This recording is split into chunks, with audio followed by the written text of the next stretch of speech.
Muy buenas, saludos a todos. El día de hoy vengo a presentarles un caso sobre fístula arteriovenosa espinal dural. Para empezar, primero una revisión bibliográfica para saber frente a qué patología nos estamos enfrentando. Normalmente las fístulas pueden ser o congénitas o adquiridas, que es lo más frecuente, sobre todo posterior a un trauma o a una operación de corrección de columna. ¿Cómo se va a manifestar? Tiene diferentes manifestaciones. Lo más clásico que nos dice el radio paedia es tinnitus pulsátil, parálisis de nervios craneales, convulsiones, fístula carativa cavernosa, que ya lo habíamos visto en un video previo, y síntomas de hipertensión venosa, como déficit urológico local. Entonces paso a mostrar unos gráficos, no son de mi autoría, abajo dejo el video original, pero nos sirve para representar. Vemos aquí el cuerpo vertebral, vemos el nervio espinal por adentro que está cubierto por la dura, y en el centro el cordón espinal. Como toda estructura del cuerpo tiene vida y por lo tanto está irrigada. ¿Cómo se da el suministro arterial? Tenemos la aorta anterior a los cuerpos vertebrales y estos dan ramas. Algunas de estas se llaman arterias radiculares, que solamente inervan o irrigan, mejor dicho, las raíces nerviosas, y otras las radiculomedulares, que se encargan de irrigar tanto a las raíces nerviosas como a la médula espinal en sí.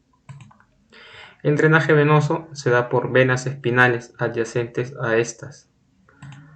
En un plano fisiológico no hay algún tipo de comunicación directa, tal como vemos aquí en el gráfico. Las arterias radiculares o radiculomedulares en ningún momento entran en comunicación directa con las venas de drenaje, ¿no?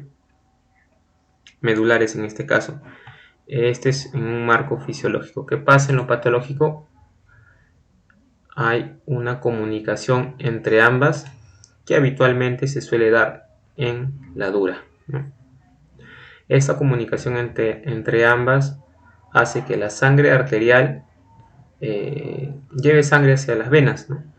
Invirtiendo así el flujo venoso normal, el flujo sanguíneo normal, y consecuentemente va a dilatar a las venas de drenaje de la médula espinal, y estas son las que se van a ver de un aspecto serpentiginoso en los diferentes exámenes de imágenes.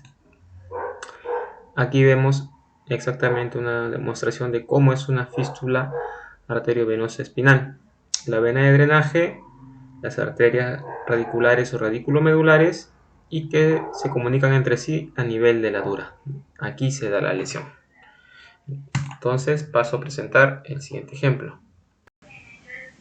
Se trata de un paciente de 55 años de sexo masculino, el cual fue intervenido quirúrgicamente por una fijación posterior con tornillos transpediculares a nivel de L4, L5, S1. Este es un plano sagital en T1, este es un plano axial en T1 y vemos, ¿no?, los tornillos transpediculares de fijación. Ahora paso a mostrar la secuencia T2 y la secuencia STIR.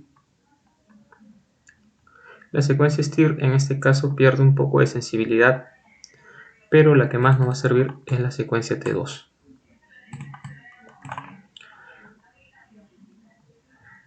Vemos nuevamente estas imágenes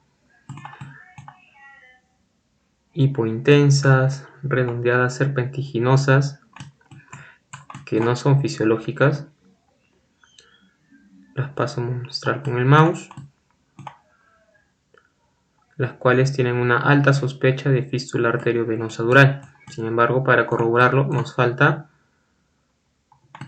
una secuencia de angioresonancia.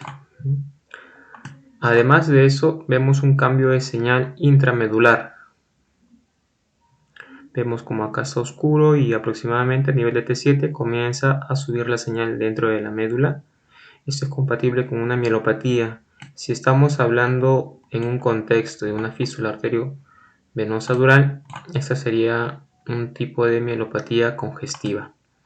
Entonces rápidamente paso a mostrar las secuencias en angio. Voy a poner en dos planos. Angio en coronal y angio en axial. El angio en coronal, lo que básicamente quiero mostrar es que vemos como la aorta está hiperintensa, ¿no? Eso quiere decir que estamos en un tiempo arterial. Retrocedo y vemos estas estructuras serpentiginosas en la médula espinal que están realzando. Este realce de las venas nos confirman la presencia de una fístula arteriovenosa dural. Este es en un corte coronal. Se logran ver cómo siguen estas estructuras serpentiginosas. Y en axial vemos lo mismo. Vemos la aorta hiperintensa y vemos cómo hay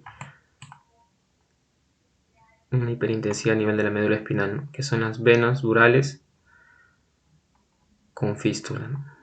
En algún lugar hay una zona de comunicación entre una arteria y una vena, lo cual hace que el flujo venoso dural se invierta, por lo tanto llega a contraste a las venas durales en un tiempo arterial y se ven así hiperintensas.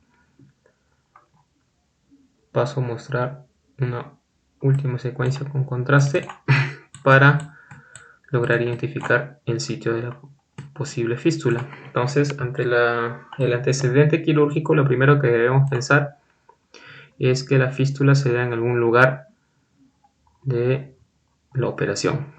Entonces, esta es una secuencia T1 sagital con la administración de contraste. Vemos los tornillos transpediculares a nivel del E4 y el E5 S1 y nos llama la atención esta parte de acá. Si vemos los tres niveles, el E4 y el E5 S1, vemos como aquí hay una mayor hiperintensidad en un tiempo arterial. Y justo por acá hay una vena de drenaje.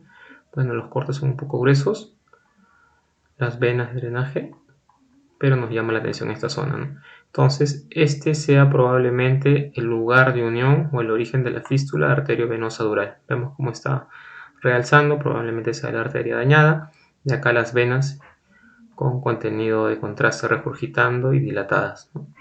Bueno, este es el caso de hoy. Muchas gracias a todos. Hasta la próxima.